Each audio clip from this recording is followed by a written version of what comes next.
In this video, we're trying to compute the arc length of a Gaussian curve e to the negative x squared on the interval -1 to 1.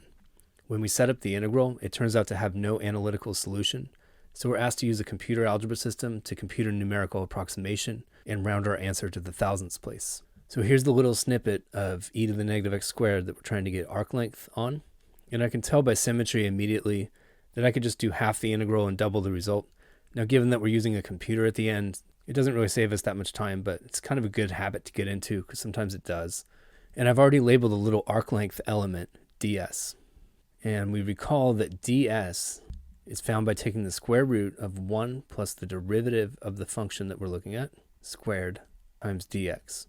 So one of the first steps to the problem then is getting the derivative of e to the negative x squared. I'll just call it y prime. And you differentiate with respect to negative x squared, and you get e to the negative x squared, and then the chain rule says you have to multiply by the derivative of negative x squared with respect to x, and that's negative 2x. So I have to square that first derivative to put into the formula for ds, so I may as well do it right here. And when I square negative 2x, I get 4 times x squared, no minus sign. And when I square e to the negative x squared, that multiplies the exponent by a factor of 2, so I get negative 2x squared. So we're ready to set up the arc length integral now. The entire arc length is just the sum of all the contributions ds, and I plug in that squared derivative of our curve. This is entirely phrased in terms of x. I can plug in the limits of integration in terms of x. You could just say this goes from -1 to 1, or I can say it goes from 0 to 1. That's half the curve, and then I double the result. This integral has no analytical solution, so now we're going to go to the computer algebra system and get a numerical approximation.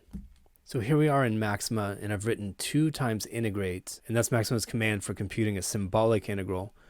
Square root of 1 plus 4x squared, %e is Maxima's symbol for the transcendental number e, raised to the -2 times x squared as x goes from 0 to 1. And I'm doing this just to illustrate what it looks like when Maxima gives up on an integral. So it just repeats it back to, that's Maxima's way of saying I give up. So we switch to the quad-qag command, which allows you to use one of 6 different numerical integration algorithms, and it really doesn't matter for our purposes which one we choose. And that's all I have to tack on at the end here, is which algorithm am I going to use. And I'll just choose number 4 this time. Hit Shift-Enter. And the first number in that list is the numerical approximation. The second number is the approximate uncertainty in that approximation. So you can see these are very precise. This time we're rounding to the thousandths place, so that's just 2.409. The last thing I'll do is check my picture to make sure my answer is reasonable. So our answer is that the arc length is a little bit less than 2.5 for this yellow curve. And I know the distance from here to here is 2. Does it look reasonable that that curve is a little bit less than 2.5? And yeah, it looks like it's plausible. If you find the math content on Zach's Lab helpful, click on the Zach's Lab logo on the right to browse playlists and subscribe to the channel. I produce dozens of new videos per month, and subscribing is the easiest way to find new content. Thanks for watching.